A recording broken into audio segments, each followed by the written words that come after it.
I ought to be. This is a video in response to He Tached Me. That tached me on a lot of levels. I'm a preacher's kid. Dad was and still is a Baptist preacher.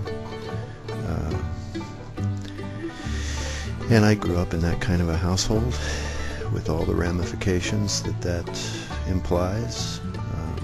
No playing cards in the house, etc., etc., etc. It just goes on and on. I could tell you lots of stories, and perhaps I will in the future, about being a preacher's kid.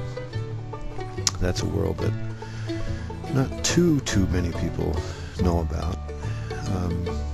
There's rumors that the preacher's kids are always the worst ones. I don't know that that's true. I suppose we're a bit more aggressive towards our rebellion because we're let loose at a certain age. You're always worried about, not harming your father's ministry. I remember my mother constantly saying to me, be on your best behavior so that you don't show the people of the church that, the pastor can't control his kid, and then they decide to kick him out of his ministry. So I was always very conscious of, somehow I was responsible for my dad's reputation. That wasn't necessarily good advice on my mother's part, but for obvious reasons, it puts a lot of pressure on a young person. But anyway, getting back to your video, there's some people that I recall from some very small country churches in towns of less than 700 people that I was a part of when I was younger. And the church was made up mostly of farmers. Some professional people, but not all. And they just led simple lives, and they weren't complex people, and they kind of took everything at face value. They had a very quiet approach to their faith, and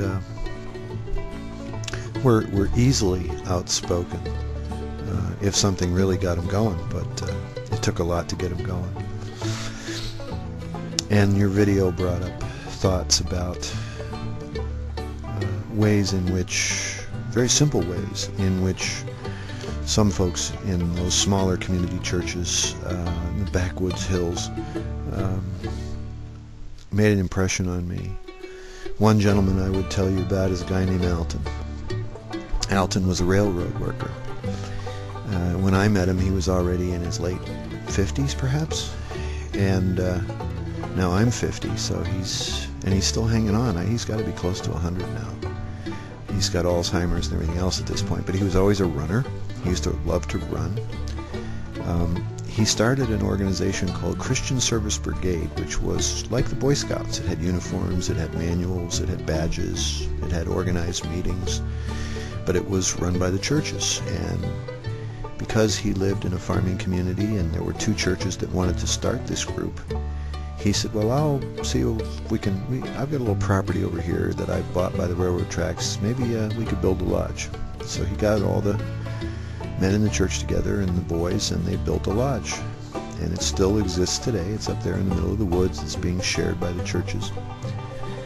And when I got there, when we moved up there, I think that building had only been in existence for about a year or two. And I became part of that program pretty much right away. And Alton played the guitar and sang in a very simple way. Was a very spiritual man, had a lot of spiritual depth, and he was quite concerned for this new young fellow who had just come into their community, and he kind of went out of his way to encourage me, but he wasn't a pest about it. He had a stable faith, and he just tried to influence me in quiet and subtle ways. And he did. He made an impact on my life, and I owe a lot of my character today to that man. My approach to life is very much a part of the, or as a result of the testimony of this man's life, and that program that he spearheaded for a lot of years.